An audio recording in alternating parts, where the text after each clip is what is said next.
Hi yes మనం వీసోర్స్ overseas కన్సల్టెన్సీలో ఉన్నాం. Every ఇంటేక్లో వీసోర్స్ నుంచి చాలా మంది స్టూడెంట్స్ అబ్రాడ్కి వెళ్తూ ఉంటారు. సో ఇప్పుడు జూన్, జూలై, సెప్టెంబర్ ఇంటేక్లో వెళ్తున్నటువంటి స్టూడెంట్స్ చాలా మంది ఉన్నారు. వాళ్ళ ఎక్స్పీరియన్సెస్ మనం తెలుసుకుంటున్నాం. సో మనతో పాటు ఉన్నారు స్టూడెంట్. హాయ్ అండి, నా పేరు Yasho Vamsh. Wow, nice name. ఎక్కడి నుంచి వస్తున్నారు? ఇక్కడ ఎల్బీ నగర్ మాది. ఏం స్టడీస్ ఏం కంప్లీట్ చేశారు? బీటెక్ మెకానికల్ ఇంజనీరింగ్ అయిపోయింది లాస్ట్ ఇయర్. సో ఈ ఇయర్ బయటికి మాస్టర్స్కి ప్లాన్ చేసుకుంటున్నాను, వెళ్తున్నాను. Okay, which country? UK. UK plan చేస్తున్నారు. అక్కడ ఏ యూనివర్సిటీ సెలెక్షన్ అయిందా? Scotland nearby Edinburgh Napier University. September intake వెళ్తున్నాను. రైట్, సూపర్ అండి. సో అక్కడ ఏం పర్సూ చేద్దాం అనుకుంటున్నారు? MSc advance mechanical engineering.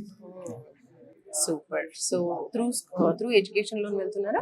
Through education loan వెళ్తున్నాను. ఓకే, ప్రాసెసింగ్ అయిపోయిందా? అయిపోయింది, విత్ ఇన్ 1 week లో అయిపోయింది. జల్దీ అయిపోయింది. సూపర్. ఎంత శాంక్షన్ అయింది? ఆల్మోస్ట్ 40 lakhs దాకా అయిపోయింది. డిస్బర్స్మెంట్?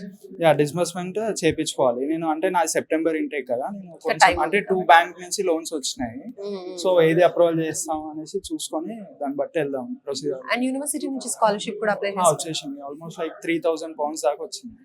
సో మీరు తీసుకునే education loan collateral or non collateral? Non collateral. Non collateral. Super అండి. సో సెప్టెంబర్ ఇంటేక్ లో వెళ్తున్నారు. Yeah. ఈ ప్రాసెస్ మొత్తంలో వీసోర్స్ ఏమైనా ఫీ కలెక్ట్ చేసిందా? అంటే బయట కన్సల్టెన్సీ ఫీజ్ అలా కలెక్ట్ చేస్తాయి కదా, లేదు ఇక్కడ ఏం కలెక్ట్ లేదు, చేయలేదు? 0%. అసలు ఫస్ట్ వీసోర్స్ కి ఎలా రావడం జరిగింది మీరు? సుమన్ టీవీ ద్వారానే వచ్చింది. ఓకే, సో రీల్స్ అవి చూసి మా డాడీ నాకు షేర్ చేశారు. సార్ వెళ్ళేసి రా అని చెప్తే వెళ్ళి విజిట్ అయ్యి దెన్ ఆఫ్టర్ ఇక్కడికే విజిట్ అయిన ఫస్ట్ కన్సల్టెన్సీ ఇదే. సో ఈ కన్సల్టెన్సీ త్రూనే వెళ్తున్నాను, వేరే ఎక్కడికి వెళ్ళలేదు. సూపర్ అండి. సో రావడం వీసోర్స్ కి, దెన్ త్రూ వీసోర్స్ Yeah. యూకే కి. Right, all the very best. Thank you.